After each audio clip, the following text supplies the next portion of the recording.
Assalamualaikum warahmatullahi wabarakatuh.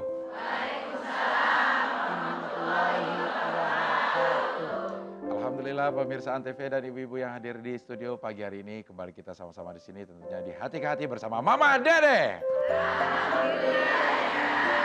Ya, alhamdulillah pagi hari ini yang hadir semuanya terlihat segar. Kenyang udah makan ya Bu ya? Udah makan belum? Kalau ada yang belum bilang Bu, ya nanti bareng sama saya. Ya, saya juga belum. Ya, kita pagi hari ini akan membahas tema tentang pasrah dengan keadaan. Sebelum ibu bisa bertanya, kita akan sama-sama ikuti dulu tausiah dari Mama Dede. Assalamualaikum Mah. Waalaikumsalam. Apa kabar pagi hari ini Mah? Alhamdulillah. Alhamdulillah sehat. Ini tema kita adalah pasrah dengan keadaan. Kadang-kadang orang mendefinisikan pasrah itu ya udahlah bagaimana jadinya aja, tapi tidak berusaha. Nah sebenarnya pasrah dalam Islam itu bagaimana Mah?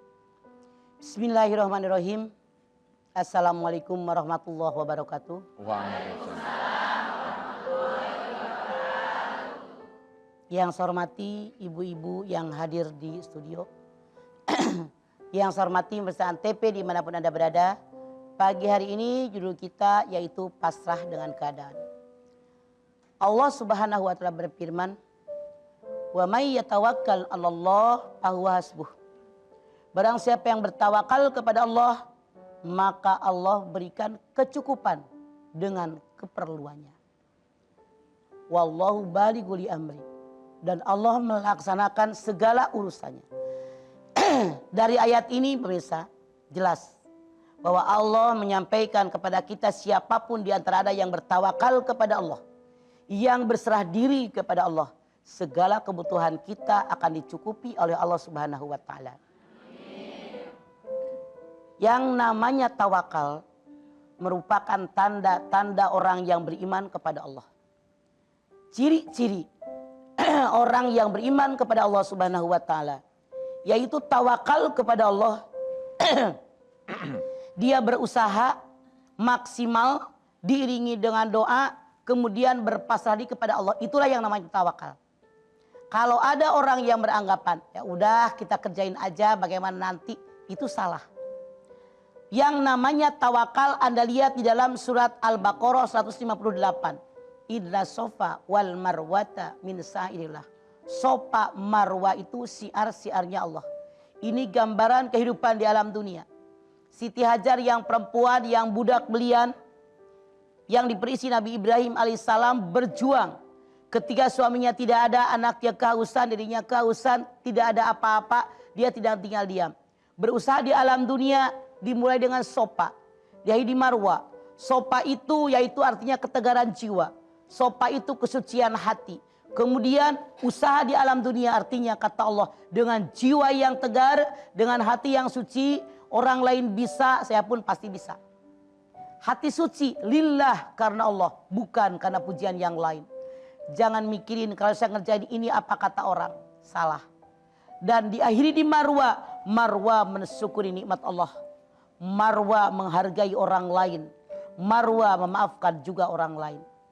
Dalam kita mengarungi hidup dan kehidupan di alam dunia, kita semua manusia tanpa kecuali punya kebutuhan. Papan, rumah, pangan, makanan, pakaian, minuman, tempat tinggal, yang lain juga kendaraan, misalnya saja kesehatan, semuanya membutuhkan dana. Sementara yang namanya manusia ada yang kaya, ada yang biasa, ada yang miskin. Ada yang sudah berusaha maksimal nyari duit. Berusaha dia lari kemana-mana. Tapi ternyata belum juga mendapatkan pekerjaan. Sementara ada orang pengen juga berusaha menciptakan pekerjaan. Lapangan pekerjaan sulit diperoleh. Modal juga tidak punya. Bahkan banyak kita melihat di masyarakat kita. Orang yang kadang-kadang dengan kondisi ekonomi seperti ini putus asa. Dia bingung dengan keadaan, stres. Bahkan maaf banyak yang bunuh diri. Kenapa? Populasi manusia begitu banyak tapi tidak ditunjang dengan lapangan pekerjaan. Saat ini negara kita semakin banyak orang yang susah. Semakin banyak orang yang miskin. Kondisinya berbeda. Yang sudah punya rumah, yang sudah punya pakaian, sudah punya makanan, sudah punya tempat tinggal, perabotan, kendaraan, kena tsunami, habis semua, miskin. Kena gempa, habis semua, miskin lagi. Kemudian kebakaran, kebanjiran, kena air rob dan sebagainya, sudah kaya jadi miskin lagi. Semakin banyak di negara kita orang yang jatuh miskin saat ini. Namun orang yang bertawakal kepada Allah, berpasrah diri kepada Allah, dia yakin Allah memberikan yang terbaik kepada dia. Orang yang bertawakal bukan berpasrah. Ya saya mah terserah Allah bagaimana aja deh.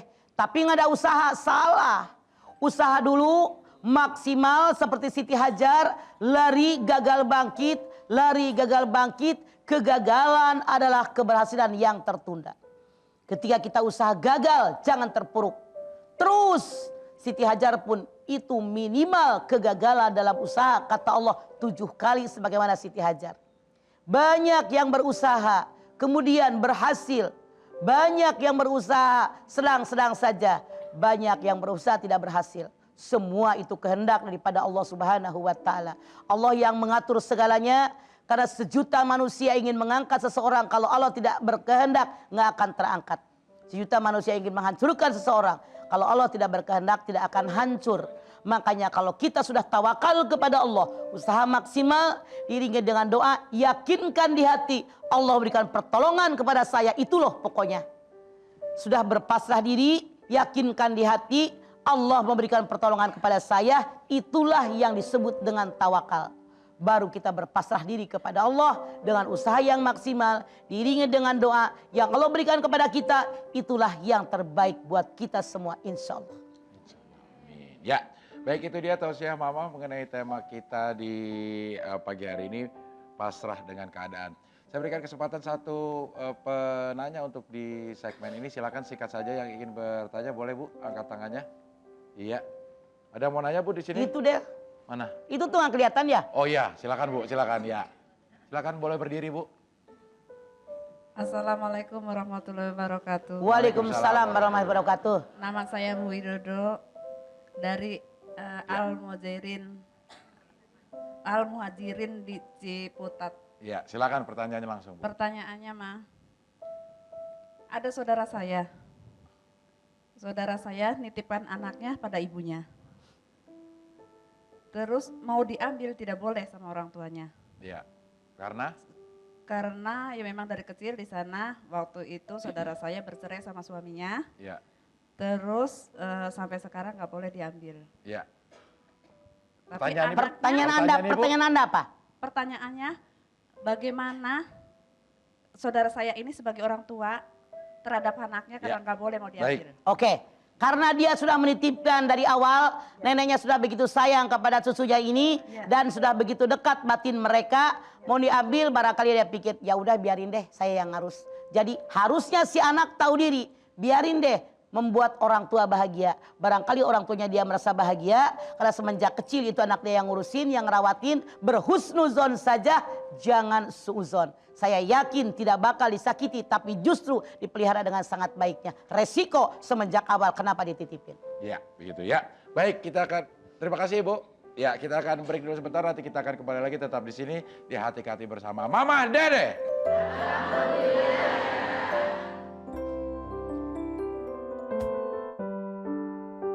Pemirsa, kita lanjutkan lagi Hati-Hati bersama Mama Dede. Iya. Baik, sekarang saya akan absen Majelis Talim yang pagi hari ini sudah hadir di studio. Yang pertama adalah Majelis Talim Hidayatullah Bandung. Assalamualaikum. Waalaikumsalam. Ini Bandungnya dari daerah mana? Compong. Ompong. Comro. Combro. Ah? Combong. Oh iya deh.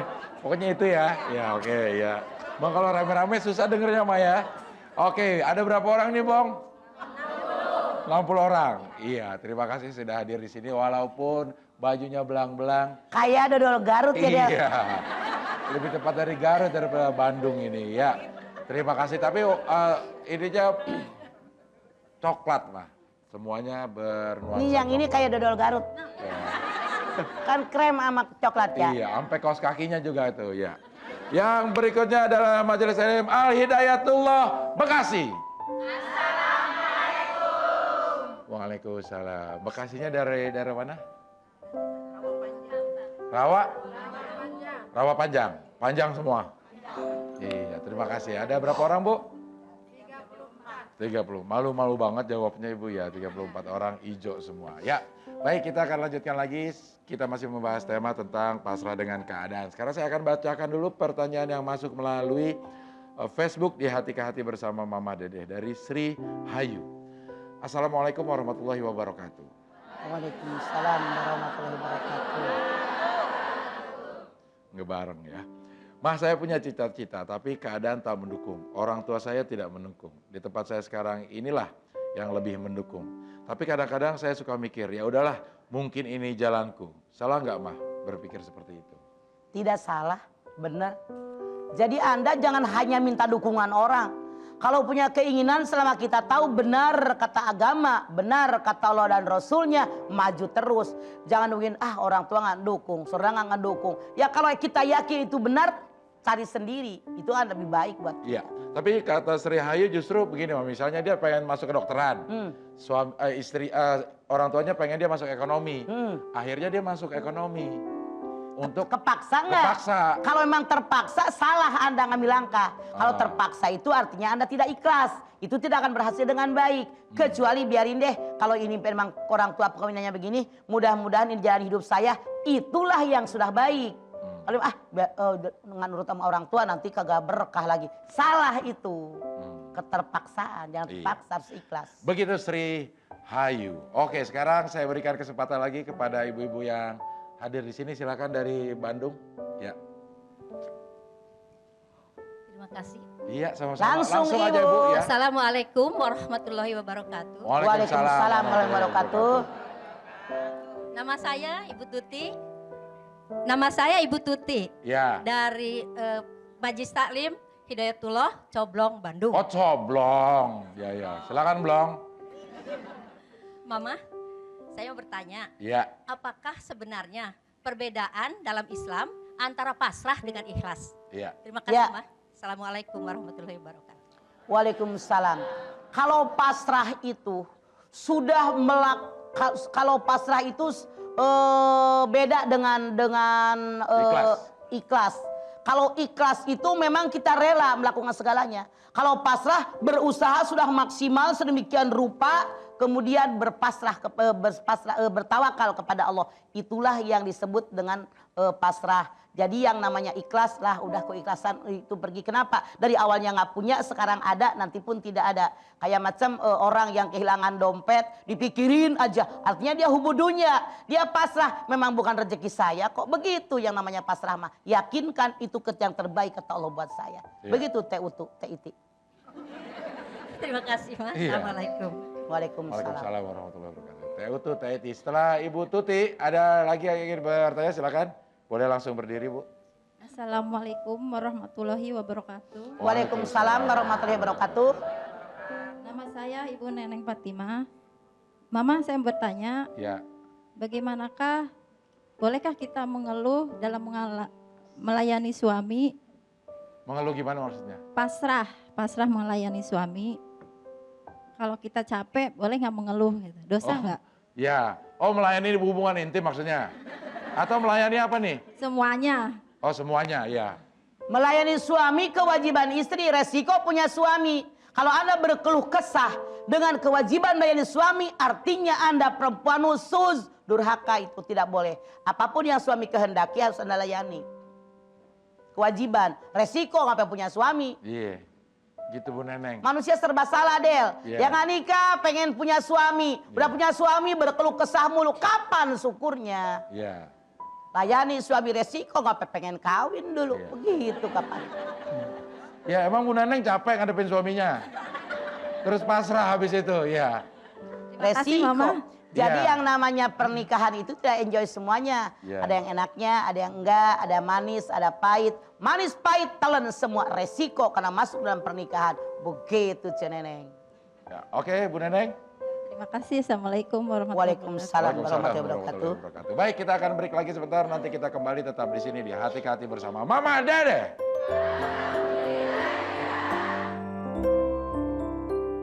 Kita kembali lagi di Hati ke Hati bersama Mama Dede. Iya, baik. Masih ada majelis talim yang belum diabsen, saya akan absen dulu. Majelis talim yang berikutnya adalah Majelis Talim Al-Muhajirin.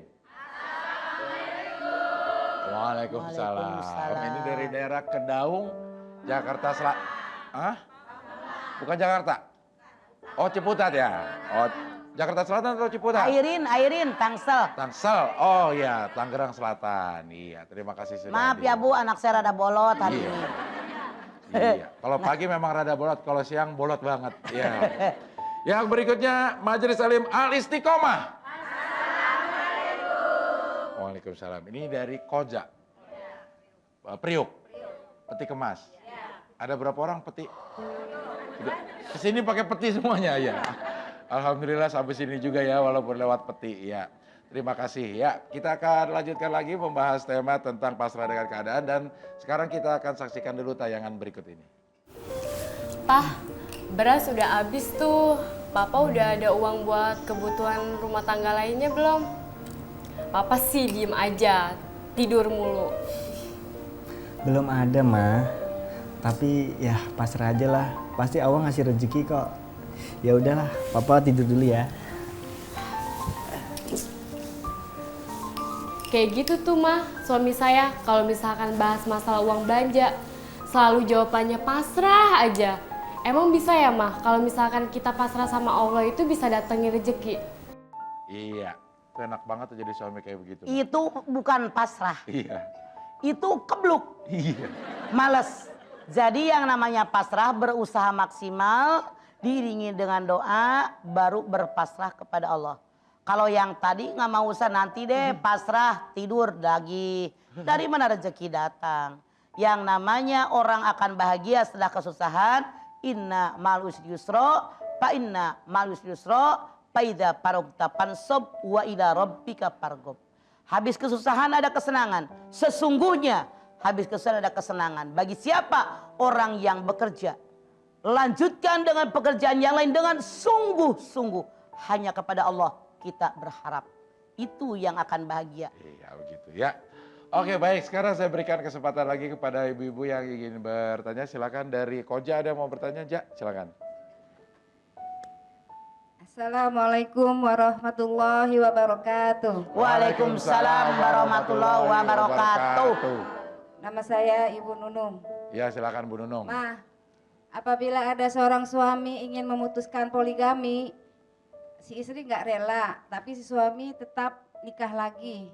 Apakah si istri ini pasrah menerima ini atau bagaimana, Ma? Iya. Dalam aturan agama Islam cenunung tidak ada aturan. Kalau suami mau nikah lagi ada izin dari si yang pertama.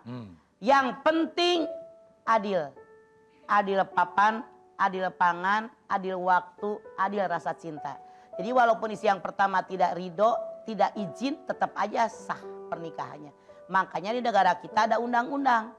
Kalau suami mau nikah lagi dengan yang kedua, yang ketiga harus ada izin tertulis dari isi yang pertama. Dan yang kedua ada izin dari Departemen Agama. Di dalam Islam tidak masalah. Jadi bukannya pasrah itu namanya. Kalau menerima, oh inilah takdir saya. Itu yang baik. Jadi bukan pasrah udah begitu aja. Dia sudah berusaha. Lihat dulu dirinya. Sudah bagus nggak servis buat suami? Servis makanan, servis bicara, servis pakaian. Kadang-kadang ada suka bini yang nyebelin. Sehingga suami kawin kepada perempuan lain. Jadi usahakan. Makanya servis suami dengan sebaik-baiknya. Baru kita berpasrah kepada Allah. Itu yang namanya tawakal, Cenunung. Iya. Terima kasih atas Semangat, jawabannya, Ma. Cenunung. Assalamualaikum warahmatullahi wabarakatuh. Waalaikumsalam warahmatullahi wabarakatuh. Ya. Baik, yang berikutnya Bu, ada lagi yang ingin bertanya silakan dari Bandung ini karena banyak jadi kesempatannya. Bu, berdiri langsung Bu. Ya. Assalamualaikum warahmatullahi wabarakatuh. Waalaikumsalam warahmatullahi wabarakatuh. Saya Ibu Yaya. mau bertanya ke Mama. Ya. Ini mah saya pengen ikhlas untuk memaafkan orang gitu. Ya. Dia udah menyakiti saya gitu, merasa udah menyakiti. Tapi udah ikhlas, udah memaafkan. Tapi kadang kalau ingat perlakuan dia teh suka ini di hati tetap ada gitu, rasa sakit gitu. Padahal dalam hati ini udah ikhlas memaafkan dia gitu. Gimana caranya untuk ikhlas gitu? Kalau cuman inget serewat itu nggak masalah. Asal dipikirin itu yang salah saya ya. Jadi kalau misalnya ada orang nyakitin kita, jangan langsung nyalahin orang. Musibah itu dikirim oleh Allah buat kita. Tegur diri kita. Kenapa ada orang nyakitin saya? Apa saya pernah nyakitin orang? Pernah saya ngomong kotor sama orang? Pernahkah saya sembahyang saya nggak benar? Atau saya pelit sama mertua? Pelit sama orang tua? Judes sama orang? Sombong? Boleh jadi dibalasnya oleh Allah melalui orang tadi. Makanya kita mah sering nyalahin orang mulu. Koreksi diri kita. Kalau ada orang nyebelin, mitnah kita, jangan langsung nyalahin orang. Itu dikirim oleh Allah berikan musibah kepada kita, negor diri kita, biar kita koreksi diri. Begitu saya ya. Terima kasih Ma. Ya. Assalamualaikum warahmatullahi wabarakatuh. Waalaikumsalam warahmatullahi wabarakatuh. Ya. Baik, sekarang saya akan bacakan dulu pertanyaan yang masuk melalui email di hatikati@an.tv dari Dede Fatimah. Assalamualaikum warahmatullahi wabarakatuh. Waalaikumsalam warahmatullahi wabarakatuh. Mas, saya ngajar dari tahun 93. Artinya udah 19 tahun ya. Sampai sekarang masih tetap sebagai honorer, Mah. Yang gajinya sebulan 1 juta. Sabar, jujur, dan takwa katanya. Orang lain sih udah jadi PNS, Mah. Tapi saya mempunyai keyakinan di balik semua ini pasti ada hikmah yang terindah buat saya. Salah nggak, Mas, saya punya keyakinan seperti itu? Anda tidak salah. Tapi kalau Anda hanya punya 1 juta, Iya. hidup sekarang tidak cukup. Yang namanya Anda sekarang kerja, itu kan pasti ada waktu-waktu luang. Iya. Silahkan di waktu luang tadi Anda berusaha yang lain. Jadi bukan hanya di situ. Dari beberapa jalur Anda bekerja. Insya Allah Anda akan tercukupi kebutuhan Anda. Jadi ada usaha lagi di tempat lain, jangan hanya di situ.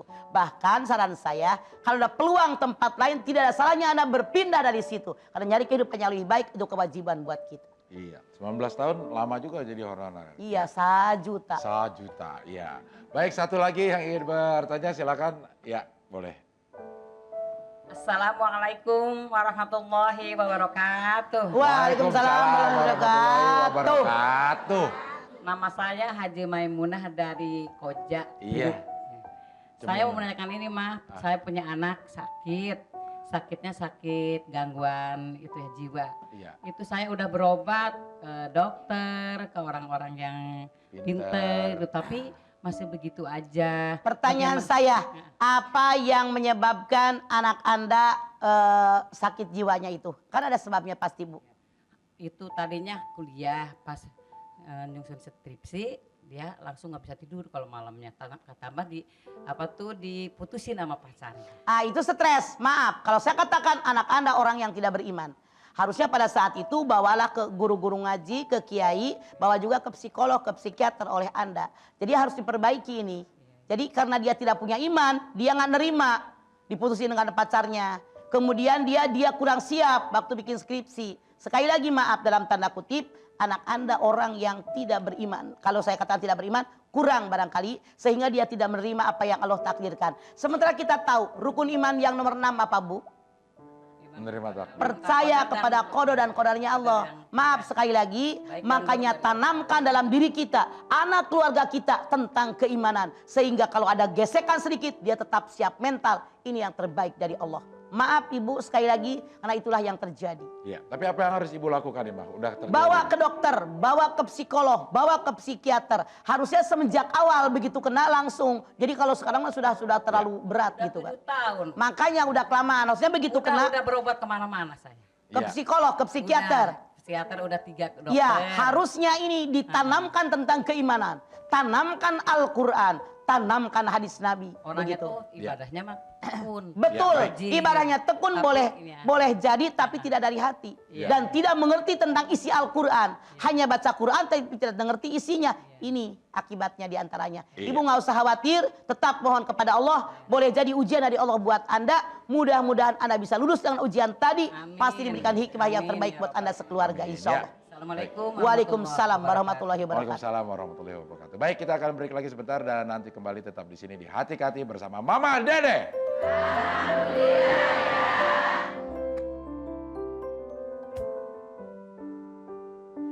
Pemirsa, kita lanjutkan lagi hati ke hati bersama Mama Dede. Masih bersama ibu-ibu dari Bandung, dari Tangerang Selatan, dari Priuk, dan dari Bekasi. Terima kasih semuanya masih ada di sini dan kita lanjutkan lagi. Tema kita masih dengan pasrah dengan keadaan. Sekarang saya berikan kesempatan lagi kepada ibu-ibu untuk bertanya. Silakan dari Bekasi, ada lagi yang mau bertanya? Silakan. Boleh berdiri, Bu. Iya. Itu yang depan dulu boleh. Ya, silakan. Assalamualaikum warahmatullahi wabarakatuh. Waalaikumsalam warahmatullahi wabarakatuh.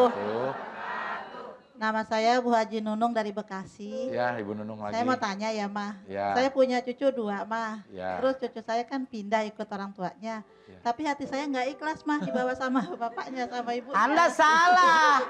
Harus ikhlas, resiko. Kita itu orang tua kayak agen. Dari kecil digedein, udah gede dikawinin.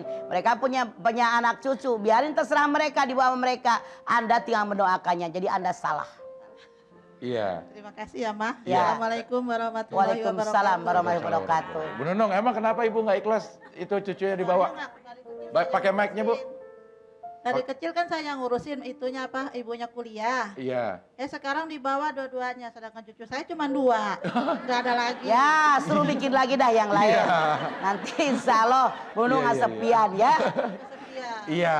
Udah waktu Anda buat pengajian aja deh. Iya. Susah amat ya. Terima kasih ya, Mas. Ya. Assalamualaikum warahmatullahi wabarakatuh. Waalaikumsalam. Bu Nunung mau jagain anak kecil, anaknya enggak ada, Bu, nggak dijagain tuh. Ya kalau mau silakan jagain. Tapi memang Mah, nenek-nenek itu lebih sayang ke cucunya ya, Mah? Sangat sayang. Contoh, Mama ke Tanah Abang, niat pengen beli baju Mama. Itu beli baju Mama belum? Iya. Beli baju buat si Umer, buat si Sultan. Aduh udah sebrendong petong kita beli tuh. Kita mah belum beli baju. Iya. Tuh nenek mah begitu. Gitu ya, Nek? Iya, iya. Gitu banget kayaknya. Oke, baik, yang berikutnya ada lagi dari Koja, ada mau nanya, Ja? Atau dari Tangerang Selatan, silakan. Boleh, Tangerang. Iya. Assalamualaikum warahmatullahi wabarakatuh. Waalaikumsalam warahmatullahi wabarakatuh. Saya mau bertanya, Ma. Namanya? Nama Ibu? Nama saya Ibu Zahra. Iya. Zahra, kalau di absen terakhir mulu dia pulang. Zat, iya. Silakan Bu Zah. Bila seseorang perempuan nih, Ma, Iya. belum menikah. Kalau ditanya, katanya nunggu datangnya jodoh dari Allah gitu, Ma. Iya. Dia disebut pasrah atau bagaimana tuh, Ma, anak perempuan tersebut? Saya rasa Bu nggak usah khawatir Bu Zahra. Semua manusia normal pasti pengen menikah. Mungkin dia sudah berusaha nyari kesana kemari. Kemudian juga dia sudah bergaul tapi belum dapat jodohnya. Memang minta sama Allah. Makanya saya sangat tidak setuju. Kalau ada orang bilang dia terlambat menikah. Salah tahu, sok tahu. Mendahului takdir Allah. Takdirnya saat itu. Jangan Anda katakan terlambat menikah. Begitu. Ada kok jamaah saya yang menikah baru 52 baru nikah. 44. Allah yang menentukan. Manusia yang berusaha. Oke? Terima kasih, Ma. Iya, Bu. Iya. Pada abri-abri semua dulunya kali ini. Ya, baik. Yang berikutnya masih ada kesempatan, Bu. Ingin bertanya lagi. Koja boleh kalau ada mau bertanya lagi, Ja? Iya. Iya, udah berdiri di belakang. Iya. Silakan, Tahu-tahu Koja. muncul dari belakang. Assalamualaikum warahmatullahi Waalaikumsalam warahmatullahi wabarakatuh. Nama saya Yeni, Ma. Mana Cik Yeni? Ini, Ma. Saya Naon? mau nanya. Ya. Masalah mantu saya, Ma. Ya. Kenapa? Dia kan udah menyakiti hati saya, Ma. Dengan Nyakitinya apa? caranya? Nyakitinya? Ya Nyakitinya? dengan kata-kata kasar lah, Ma. Ya. Sama saya. Mantunya laki perempuan? Perempuan. Ya. Nah udah gitu dia minta maaf berkali-kali sama saya, Ma. Tapi Ya. saya nggak maafin dia. Anda orang yang sombong. Iya, iya. Ada lihat dalam surat Luqman ayat 18. Wala tusair hajjaka linnas wala tamsi fil ardi maroha. Jangan memalingkan muka dengan orang lain karena sombong. Jangan congkak berjalan di muka bumi. Orang sombong Anda mau tahu? Lihat An-Nahl 29. Paduhulu abwaba jahannama khalidina fiha palabisa maswal mutakabbirin. Masukilah oleh kamu semua neraka jahanam dan kamu kekal dalamnya selama-lamanya. Tempat kembali yang paling buruk, tempat kembali orang sombong. Nah. Oke, Ibu, ada sinetronnya loh, mertua sombong mati gosong aja tuh. Iya. Oke, baik, kita akan sama-sama mendengarkan sekarang kesimpulan Mama untuk tema kita, Mah. Pasrah dengan keadaan. Ya. Pemirsa, yang disebut pasrah dengan keadaan bukan hanya kita hanya merenung, tinggal diam, tapi kita berusaha bekerja maksimal sesuai dengan kemampuan kita. Wa may yatawakkal 'alallah fahuwa hasbuh. Siapa yang bertawakal kepada Allah, maka keperluannya akan aku cukupi, kata Allah. Jadi jangan takut. Yang penting kita berusaha maksimal sesuai kemampuan, diiringi dengan doa, baru kita menyerahkan diri kepada Allah. Allah pasti berikan yang terbaik buat kita, tapi jangan kita berharap semua yang kita inginkan dikabul oleh Allah. Karena ada yang kita bilang baik, kata Allah belum tentu baik buat kita. Ada yang kita bilang buruk, kata Allah belum tentu buruk buat kita. Mohon ya Allah berikan yang terbaik buat saya. Sekali lagi, ibu jangan sombong sama mantu, maafkan menantu Anda. Karena kalau Anda sombong, tempatnya neraka jahanam. Nauzubillah min dzalik. Iya. Pendendam Anda. Baik, terima kasih ibu-ibu yang sudah hadir di sini dari Koja, dari Bekasi, dari Tangerang Selatan dan dari Bandung Coblong. Ya, mudah-mudahan yang kita bicarakan bermanfaat buat kita semua. Pemirsa, insya Allah besok kita masih bisa ketemu lagi, tentunya tetap di sini di Hati ke Hati bersama Mama Dede. Wassalamualaikum warahmatullahi wabarakatuh.